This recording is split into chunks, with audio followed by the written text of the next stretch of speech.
Hi hello నమస్తే welcome to TFPC. నేను మీ అంజలి. Yes, so ప్రతిసారి కొత్త కొత్త సినిమాలు మనకు వస్తూనే ఉన్నాయి అండ్ ఆ సినిమాలు వెరీ యూనిక్గా అండ్ చాలా కాన్సెప్ట్ ఓరియంటెడ్ అనమాట. సో ఈ మూవీ ఫస్ట్ నుంచి కూడా ఇప్పటి వరకు నాకు తెలిసి నా ఫ్రెండ్స్ జోనర్లో నాకు తెలిసిన వాళ్ళు చాలామంది అక్క రేవ్ ఎప్పుడు రిలీజ్ అవుతుంది, రేవ్ మూవీ ఎప్పుడు వస్తుంది అని అడుగుతున్నారు.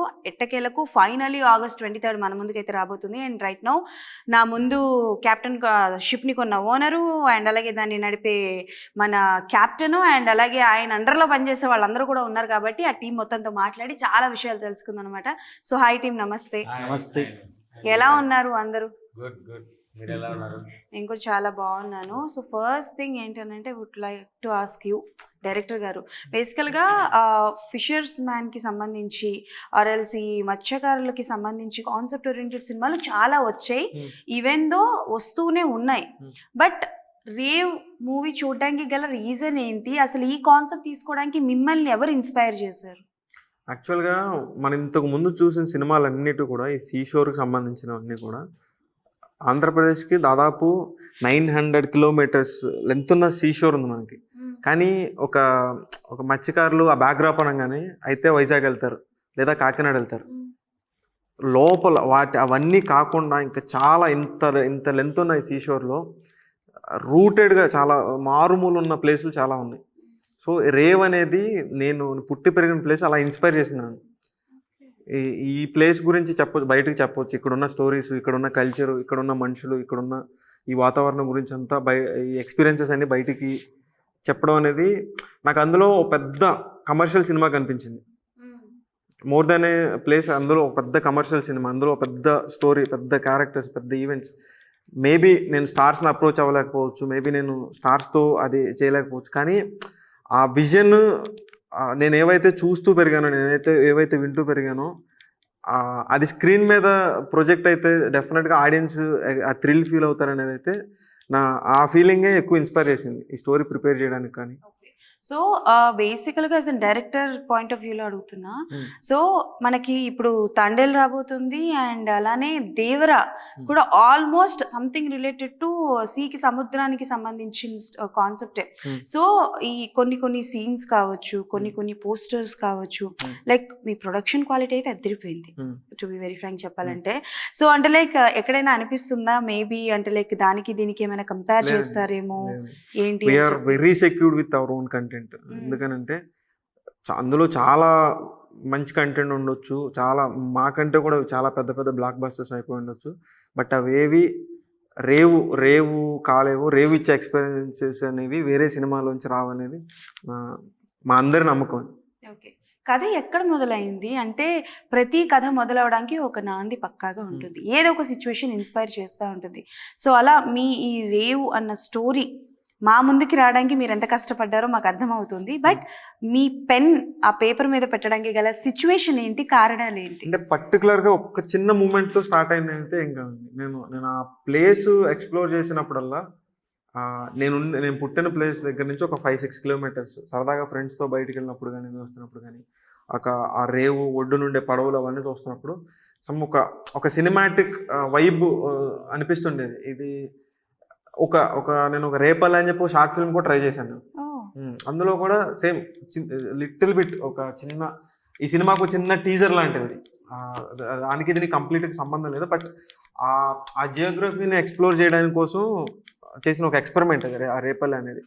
సో ఆ తర్వాత కొంచెం లాక్డౌన్ టైంలో వాళ్ళతో ఇంటరాక్ట్ అవ్వడం స్టార్ట్ చేశాను, సరదాగా ఇంటరాక్ట్ అవ్వడం స్టార్ట్ చేశాను. అసలు వాళ్ళు ఏం చేస్తారు, ఎలా వెళ్తారు, అలా వాళ్ళు చెప్పిన ఇన్పుట్స్ ప్రకారం ఒక పెద్ద బోట్ అనేది అంటే సముద్రంలోకి వెళ్ళగలిగడానికి యాక్సెస్ ఉన్న ఒక బోట్ అనేది ఆఫ్టర్ 90s తర్వాత ఈ ఆటో కల్చర్ ఇదంతా వచ్చిన తర్వాత వచ్చింది. అది అంతకు ముందు వరకు వాళ్ళు ఆ రేవులోనే, సముద్రం ఎడ్జికి వెళ్ళడానికి లేదు, అదే రేవులో ఉండి చేపలు పట్టుకుంటూ ఉండేవాళ్ళు. ఆ పెద్ద బోట్లు వచ్చిన తర్వాత అసలు అందులో ఎన్ని రోజులు లోపలికి వెళ్తారు, అక్కడ ఎంత టైం స్పెండ్ చేస్తారు. ఈవెన్ దో ఇప్పుడు ఒక వ్యవసాయ కూలీలు ఉన్నారనుకోండి, వాళ్ళు వెళ్ళి పొలంలో పని చేసుకుంటే వాళ్ళు పెట్టాల్సిన ఇన్వెస్ట్మెంట్ ఏం లేదు. కానీ వీళ్ళది అలా కాదు, వీళ్ళు దానికి ఇన్వెస్ట్ చేయాలి. లోపలికి వెళ్తున్నారంటే కనుక ఆ లోపల నుంచి సరుకు తీసుకొచ్చేంత వరకు దానికి ఆ బోటుకి అయ్యే ఎక్స్పెన్సెస్ కానీ, ఆ మనుషులకి వాళ్ళు తీసుకెళ్లే కూలీలకు కానీ, అక్కడ ఉండే ఫుడ్ కానీ డీజిల్ కానీ ఇవంతా కూడా ఇలాంటి స్ట్రగుల్స్ అన్నీ వాళ్ళు ఎక్స్ప్లెయిన్ చేయడం మొదలుపెట్టారు. సో నాకు వీటన్నిటిలో ఎగ్జైటింగ్ అనిపించింది ఏంటంటే వీళ్ళు ఆ రేవులో ఉండి బతుకుతున్న వాళ్ళకి ఒక ఇన్నోవేషన్ రావడం అనేది నన్ను కొంచెం ఎగ్జైట్ చేసింది. అంటే ఒక పెద్ద బోటు గురించి చెప్తున్నారు, అట్ ది సేమ్ టైం అంతకుముందు ఎలా చేసేవాళ్ళు చెప్తున్నారు. నాకు ఈ రెండింటిని క్రాస్ ఓవర్ చేద్దాం అనే థాట్ అలా స్టార్ట్ అయింది. సో ఆ క్రాస్ ఓవర్ అనేది ఒక చిన్న రివెంజ్తో బ్లెండ్ చేయడం వల్ల ఆ స్టోరీ అలా ఫామ్ అయింది. రివెంజ్ డ్రామా ఎంత పర్సెంట్ వరకు రియల్ ఉంది, ఎంత పర్సెంట్ వరకు ఫిక్షనల్ ఉంది కదా? అలా డివైడ్ చేయడం చాలా కష్టం అండి. ఎందుకనంటే చాలా క్యారెక్టర్స్ రియల్ లైఫ్ క్యారెక్టర్స్ నుంచి ఇన్స్పైర్ అయి తీసుకున్నాయి. చాలా ఇన్సిడెంట్స్ ఉన్నాయి. అలా డివైడ్ చేయడం కష్టం. ఫర్ ఎగ్జాంపుల్ ఒక డెత్ సీన్ ఉంది. ఒక డెత్ సీన్లో నేను చాలా చోట్ల ఎక్స్పీరియన్స్ చేశాను. Even from my family members. ఎవరైనా చనిపోయి ఆ డెడ్ బాడీని క్యారీ చేసేటప్పుడు, అంటే అన్ని చోట్ల అలా జరుగుతుంది, అందరూ అలా చేస్తారని కాదు, కొన్ని అసలు ఆ ఊర్లో ఎలా ఫామ్ అయిపోయిందనంటే ఆ వెనకాల ఒక కేసు ఆ సారాయి వస్తే తప్ప జనం రారు. అంటే వాడు తీసుకొచ్చే దాన్ని బట్టి వాళ్ళ వెనకాల ఆ క్రిమేషన్కి వెళ్ళే జనాల నంబర్ అనేది డిసైడ్ అవుతుంది. ఇలాంటి సిచ్యువేషన్స్ ఇవన్నీ కూడా చాలా ఇన్స్పైర్ చేసినాయి నన్ను. అంటే ఈ సినిమాలో అంటే ఆయన కట్ చేస్తున్నాను కాదు, ఈ సినిమాలో ఉండే సీన్స్ మనం రెగ్యులర్ తెలుగు సినిమాలో చూడం. ఆ పర్టికులర్ సన్నివేశాలు కానీ ఆ పర్టికులర్ సిచ్యువేషన్స్ కానీ ఏదైతే మీరు ఇప్పటివరకు చూస్తూ వచ్చారో ఈ సినిమాలో చూసినాక ఇదేంటో కొత్తగా ఉంది, ఇది మనం ఎప్పుడు చూడలేదు కదా, ఇది ఎప్పుడు మన చుట్టూ జరిగినట్టు మనకు తెలియదు కదా. అంటే వాళ్ళు మన సమకాలికంగానే ఉంటారు. ఆ పర్టికులర్ ఈ సినిమాలో ఉన్న క్యారెక్టర్స్ అంతా కూడా మన సమకాలికంగానే ఉంటారు. మనతో పాటు పెరుగుతున్నారు వాళ్ళు కూడా ఇంకొక చోట. అదే మనం వినే ఇళయరాజా పాటలో వాళ్ళు వింటారు, మనం వినే రేడియోలో నుంచి వాళ్ళు వింటారు. కానీ వాళ్ళ లైఫ్లో జరిగేది మనకు ఎప్పుడు తెలియదు. ఏం జరిగింది వాళ్ళ లైఫ్లో, అది ఎంత క్లోజ్గా మనకు ఉంది అనేది ఈ సినిమా. అంటే ఈ సినిమా చూసేవాడికి అది వాడు ఏసీ రూమ్లో ఉన్నవాడికి అలాంటి ఇబ్బందులు ఏముంటాయి, ఒక నది బొడ్డున చేపలు పట్టుకునేవాడికి అలాంటి సందర్భాలే ఉంటాయి. అంటే ఒక కొత్తగా పెళ్ళి అయిన భార్యాభర్తకి మామగారితోటి భర్తకి గొడవలు ఉంటే ఆ మామగారిని ఎట్లా ట్రీట్ చేస్తాడు ఈ భర్త, అలాంటి ఒక సెన్సిబిలిటీ. మా ఇంట్లో వాళ్ళని అలాంటి ట్రీట్ చేసావని చెప్పే భార్యలో ఉండే సెన్సిబిలిటీ, ఇలాంటివన్నీ కూడా చాలా న్యాచురల్గా, అంటే వాళ్ళిద్దరూ అలా బిహేవ్ చేశారు, నా ఇంట్లో ఉండే పెద్దవాళ్ళు మాట్లాడుకునే విధానం, ఇవన్నీ కూడా ఏంటంటే చాలా న్యాచురల్గా జరుగుతుంటాయి అన్ని ఇళ్లలో. అవి మనం స్క్రీన్ మీద చూస్తున్నాం first time.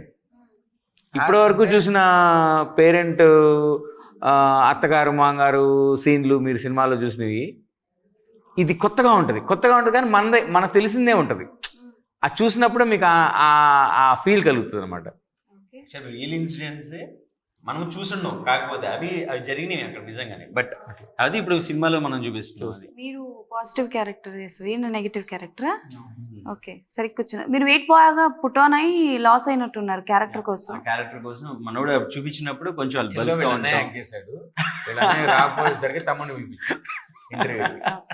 Okay sir, నమ్మేశాను sir, అమ్మతో నమ్మేశాను. సినిమా చూసాక అందరూ అదే అంటారు. నిజంగానే చాలాసార్లు చూసి నీ అన్నయ్య నువ్వు కాదయ్యా చాలా సార్లు అన్నారు. అంటే ఆ సినిమాలో మీరు చూసిన క్యారెక్టర్ ఈ అబ్బాయిని రియల్ గా చూస్తే ఈ అబ్బాయి అతన్ని క్యారెక్టర్ని ఎలా పరికాయ ప్రవేశం చేయించాడు అనేది యూ విల్ డెఫినెట్లీ వావ్ చేస్తారు సినిమాలో. అంటే మేబీ ఆయన చూస్తుంటే ఒక చిన్న సామెత గుర్తొస్తుంటుంది, పిట్ట కూట, అదే పిట్ట కొంచెం. అంటే బేసికల్గా చాలా మంది డైరెక్టర్స్ ఆర్ వెరీ యంగ్, ఈ రీసెంట్ టైంలో వస్తున్నారు వెరీ యంగ్. అండ్ కొంతమంది ఏంటంటే ఇంత దీనిగా అనిపించరు, సర్లే ఓకే సినిమా చేసేయాలి అనుకుంటారు, కానీ ప్రతి ఒక్కరు ఫస్ట్ మూవీతోనే సూపర్ సక్సెస్ కొడుతున్నారు. అండ్ ఇప్పుడు రేవ్ మూవీ కూడా అలాంటి ఒక పాజిటివిటీసే వస్తున్నాయి. కాబట్టి ఆ టైటిల్ ఆ ట్యాగ్ లైన్ మీరు పెట్టేసుకోండి, పిట్ట కొంచెం కోతగానం అని చెప్పేసి. మోర్ దాన్ మీ నా స్ట్రెంగ్త్ అంతా మా టీమ్ అండి. మీ ఆడియో లాంచ్ కూడా చాలా డిఫరెంట్ గా చేయడం జరిగింది. అండ్ చాలా రోజుల తర్వాత మేము ఆ ఆడియో క్యాసెట్స్ అన్నవి చూసాము. వాళ్ళు కూడా అదే ఎగ్జాక్ట్ ఫీల్ అయ్యారు అన్నమాట. ఎవరైతే వచ్చారో వాళ్ళు కూడా అదే ఫీల్ అయ్యారు, హ్యాపీ. అండ్ మిమ్మల్ని ఒక క్వశ్చన్ అడగాలి. సో బేసికల్ గా యాక్షన్ సీక్వెన్సెస్ కూడా చాలా ఎక్కువే ఉంటాయి. They are very rugged. Fisher ఎవరైతే ఉంటారో వాళ్ళు ఏంటంటే మోటుతనం ఎక్కువ ఉంటుంది. వాళ్ళు రొమాన్స్ చేసినా మోటుగానే చేస్తూ ఉంటారు, ఫైటింగ్ చేసినా అంతే, ఒక మాట అన్నా తీసుకోలేరు. అలాంటిది మీరు ఏ సీన్ చేసినప్పుడు లైక్ ఇట్ గెట్ హర్ట్, చాలా హర్ట్ అవుతున్నారు, but still you have to do again and again, చెయ్యాలి, ప్రాణం పెట్టి చేయాలి అన్న సిచ్యువేషన్ ఏదైనా క్రియేట్ అయ్యిందా? అది ఏదన్నా ఉంది అంటే యాక్షన్ సీక్వెన్సెస్ మెయిన్ థింగ్. అప్పుడే కాలు కూడా ఇరిగింది అనమాట. మీది యా, ఆ యాక్షన్ సీక్వెన్సెస్ జరుగుతున్నప్పుడే ముగ్గురుతో ఫైట్ అనమాట. సో అప్పుడు యాక్చువల్లీ అది చాలా గట్టిగా ఉంది ఆ కింద ఇసుక కూడా. సో మనకి ఉన్న బడ్జెట్ కానీ అప్పుడు టైం కన్స్టెంట్స్ చాలా తక్కువ. సో ఉన్న టైంలో కంప్లీట్ చేయాలి. బట్ ఆ రోజు అలా జరగటం, మళ్ళీ కొంచెం బ్రేక్ తీసుకుని మళ్ళీ వచ్చి చేయటం. సో ఆ సీన్స్ ఏవైతే ఉన్నాయో మీరు చెప్తున్నట్టు అక్కడే మాకు ఎక్కువ ఇదైంది. ఒక హాఫ్ అన్ అవర్ క్లైమాక్స్, ఒక హాఫ్ అన్ అవర్ అంతా కంప్లీట్ ప్యాక్డ్, యాక్షన్ ప్యాక్డ్ ఇది ఉంటుంది. ఒక పెద్ద కమర్షియల్ సినిమాలో ఎక్స్పీరియన్స్ చేసే ఆ హైని మీరు ఇందులో ఎక్స్పీరియన్స్ చేయొచ్చు. Okay, done. సో మీరు చెప్పండి, negative, this is the first project or before ఏమైనా చేశారా? First one. పడ్డమే నెగిటివ్ క్యారెక్టర్తో పడ్డారు ఈయన. That one, this one, beedi పెట్టుకున్న గై, దట్ గై. ఏంటి అందరి లుక్స్ మార్చేసి అసలు బయట ఒక రకంగా లోపల ఒక రకంగా, అంటే అక్కడ ఊర్లో ఆ మనుషులు క్యారెక్టర్స్ లాగా వీళ్ళు యాక్టర్లు అనే దానికంటే ఆ క్యారెక్టర్లు నిజంగా వీళ్ళు మీలో అందరూ వెజ్ నాన్ వెజిటేరియన్స్ ఏనా, వెజిటేరియన్ ఎవరైనా ఉన్నారా? అందరూ నాన్ వెజ్. మీ ఫోర్ ఎవరుంటారు? మా బ్యాచ్ తీసి పారేసారేంటి వెజిటేరియన్స్ ని మీరు? అసలు నాకు తెలియగలుగుతాను. ఫుడ్ వెజిటేరియన్స్ అందరూ వాళ్ళు ఎవరు రేవుకి రాలా. అవునా? రేవులు ఎలా ఉంటారండి వెజిటేరియన్స్? అసలు రేవు ఏంటది? వాళ్ళు సముద్రంలోకి వెళ్తే తినేది చేప. అవునండి, మీలో ఎవరినైనా అడిగాను, వాళ్ళలో కూడా తిన్న వాళ్ళు ఉంటారేమో. అలా ఉన్న వాళ్ళు కూడా వచ్చి మారిపోయిన వాళ్ళు ఉన్నారు. వెజ్ తినే వాళ్ళు వచ్చి కూడా మారిపోయారు. ఓకే, సో మీ దగ్గరికి క్యారెక్టర్ వచ్చినప్పుడు కానీ నేనేంటి నెగటివ్ క్యారెక్టర్ ఏంటి, అసలు ఏమైనా మాట్లాడుతున్నారా అని ఎప్పుడైనా అనుకోవడం జరిగిందా? కథ రాసినప్పుడు ఉన్నాము, క్యారెక్టర్ మనోడు చేయమన్నప్పుడు నేనేనా చేస్తానా అనే ఫీలింగ్ ఉంది. ఈ క్యారెక్టర్ గుర్తుపెట్టుకోండి. షూర్, తప్పకుండా. సినిమా 23వ తారీఖు సినిమా చూసిన తర్వాత భయం వేస్తుంది. అవునా? డెఫినెట్ గా. ఓకే, అండ్ వన్ థింగ్ నేను చెప్పాలి, లైక్ మీ ఆడియో లాంచ్ ఈవెంట్కి వచ్చినప్పుడు నిజంగా చెప్తున్నాను, నేను అసలు ఇది తెలుగు వాళ్ళదని అనుకోలే నేను. ఇట్స్ లైక్ అందరూ మొత్తం ఎక్కడి నుంచో వచ్చారు, ఇస్ చెన్నై ఆర్ మలయాళం పిల్లలు ఇలా అనిపించింది. బట్ ఒకరు మాట్లాడుతున్నప్పుడు I got to know that Telugu వాళ్ళే అని చెప్పి. ప్రాపర్ ఎక్కడండి మీరు? రేపల్లి. మీరు? విజయవాడ.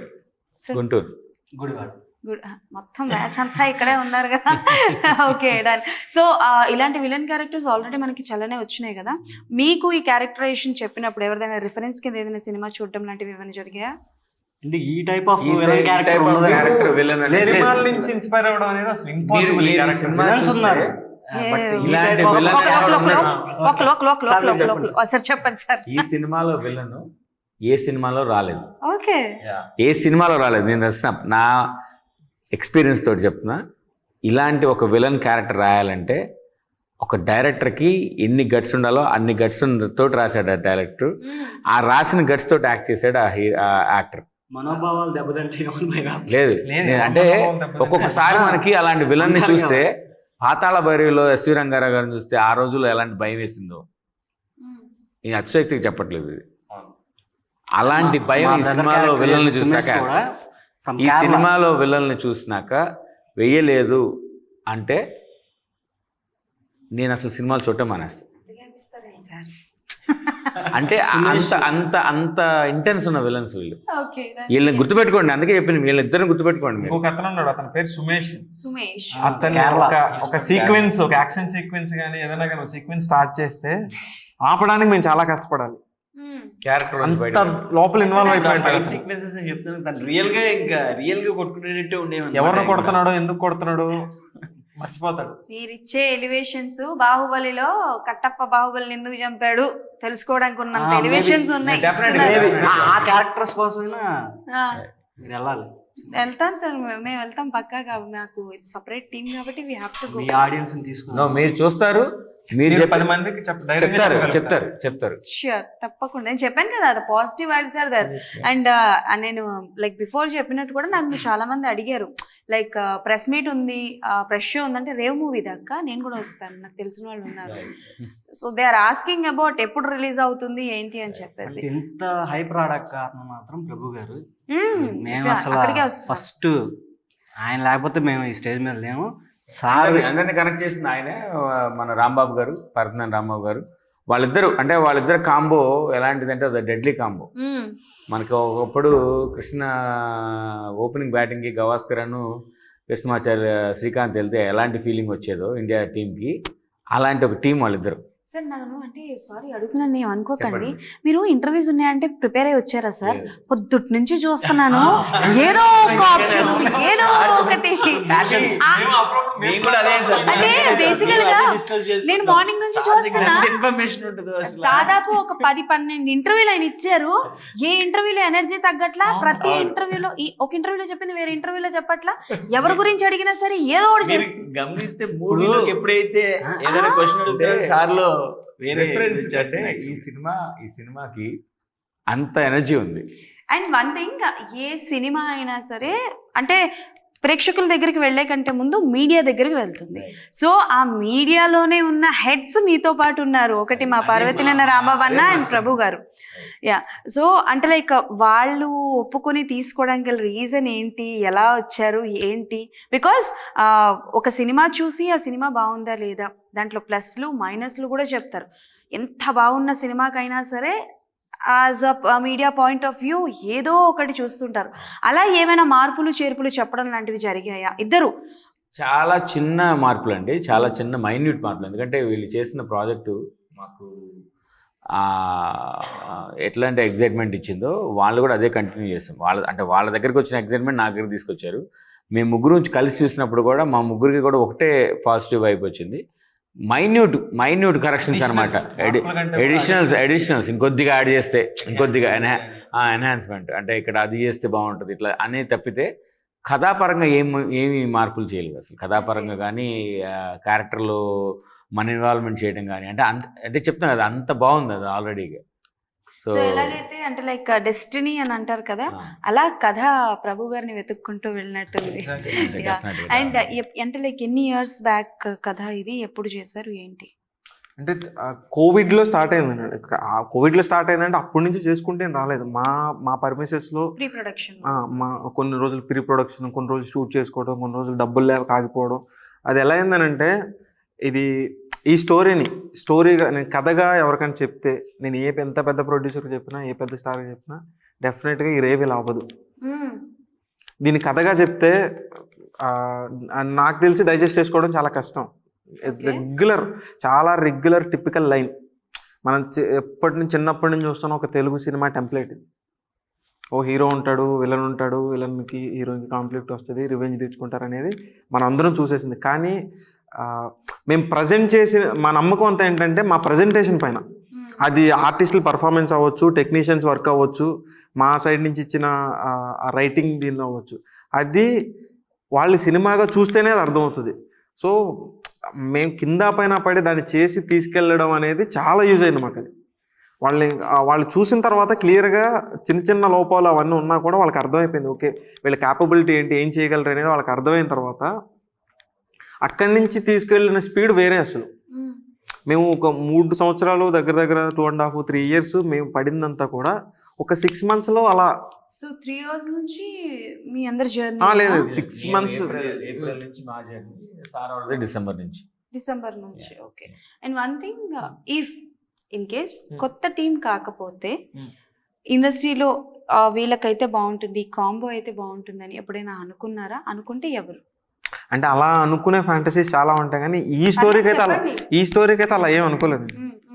ఈ స్టోరీకి అసలు మెంటల్గా ప్రిపేర్ అయి ఉన్నాం. ఇక్కడ కథ రాసుకుంటున్నాం, ఈ కథను మనం వెళ్ళి స్టార్స్ని ఒప్పించలేము, స్టార్ ప్రొడ్యూసర్స్ దగ్గరికి వెళ్ళలేము, మనం ఓన్ వే వేసుకుందాం, మన ఆపర్చునిటీ మనమే క్రియేట్ చేసుకుందాం అనే థాట్తో అందరం దిగి అలా బిల్డ్ చేసుకుంటూ వచ్చింది. ప్రతి ఒక్కళ్ళు ఒక్కొక్కళ్ళు ఇన్పుట్స్ అందులో పెడుతూ, ఒక్కొక్కళ్ళు ఎఫర్ట్స్, కొంతమంది ఫైనాన్షియల్ ఎఫర్ట్స్ పెట్టుండొచ్చు, కొంతమంది వాళ్ళ వర్క్ని ఇన్వెస్ట్మెంట్గా పెట్టుండొచ్చు. అలా ఒక్కొక్కళ్ళు దానిలో ఇన్వాల్వ్ అవుతూ తీసుకెళ్తున్న ప్రాసెస్లో ఎక్కడా కూడా ఇదేదో ఒక స్టార్ని తీసుకొద్దాం ఇంకొకరిని తీసుకొద్దాం అనే థాట్ కానీ అసలు మేము ఆ రియాలిటీలో కూర్చొని ఆలోచిస్తూ ఉన్నాం. రారు, అవ్వదు, మనం చేసిందే ఏదో అద్భుతం జరగాలనే దానిలోనే ఉన్నాం తప్ప ఎవరన్నా ఉంటే బాగుంటుంది అనే ఫీలింగ్ ఉంటుందేమో కానీ లోపల, బట్ అవుతుందని అయితే మేము అనుకోలేము.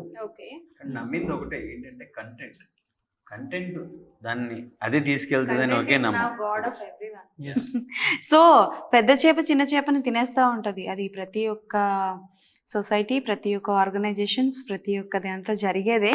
సో ఈ పెద్ద చేప చిన్న చేప కథ ఏదైతే ఉందో, రేవ్ ఏదైతే నేను నా వర్షన్ రాసుకున్నా. సో రేవ్ ఏదైతే ఉందో, అవునా, ఓకే సూపర్. సో పార్ట్ 1 లేకపోతే దీని పార్ట్ 2లు 3లు ఏమైనా పెడతారా? మీరు సినిమా చూశాక మీ ఎగ్జైట్మెంట్ని బట్టి పార్ట్ 2 అవుతుందా, 3 అవుతుందా, 4 అవుతుందా అనేది డిసైడ్. దుర్మార్గం చేస్తున్నానని అనిపించట్లేదు ఇంకోటి ఏంటంటే యాక్చువల్లీ ఈ సినిమా ఎలా రావడానికి కారణం, ఫస్ట్ ఆ ఊర్లో ఉన్న మనుషులు మామూలుగా మనకి యూనిట్ ఉంటుంది చేస్తాం, ఒక ఊరే హెల్ప్ చేసింది సినిమాకి. అది గ్రేట్ థింగ్. అసలు ఎవ్వరు కూడా ఎటువంటి స్వార్థం లేకుండా అంటే 2 రోజులు ఎగ్జైట్ అవుతారు, 4 రోజులు ఎగ్జైట్ అవుతారు, తర్వాత పట్టించుకోరు ఎవరు కూడా. కానీ ప్రతిరోజు వాళ్ళ పనులు మానుకుని కూడా మా పనులు చేసిన రోజులు ఉన్నాయి. 1.5 years మేము అక్కడే ఉండిపోయాము, ట్రావెల్ చేసామంటే అర్థం చేసుకో. ఆల్ ఆఫ్ సడన్ ఏదైనా హడ్డీలు వచ్చి మేము ఆగిపోతే వాళ్ళు వచ్చి మమ్మల్ని మోటివేట్ తీసుకెళ్ళిన సందర్భాలు ఉన్నాయి. సో ఎప్పుడైనా సముద్రం లోపలికి వెళ్ళారా? వెళ్ళాం కదా, మళ్ళీ వస్తామా రామా అనే డౌట్ఫుల్ వచ్చేంత పరిస్థితుల్లో కూడా వెళ్ళాం మేము. Done. So thank you so much అండి. రేవు అన్న మూవీ సూపర్ సక్సెస్ అవ్వాలని మనస్ఫూర్తిగా కోరుకుంటున్నా.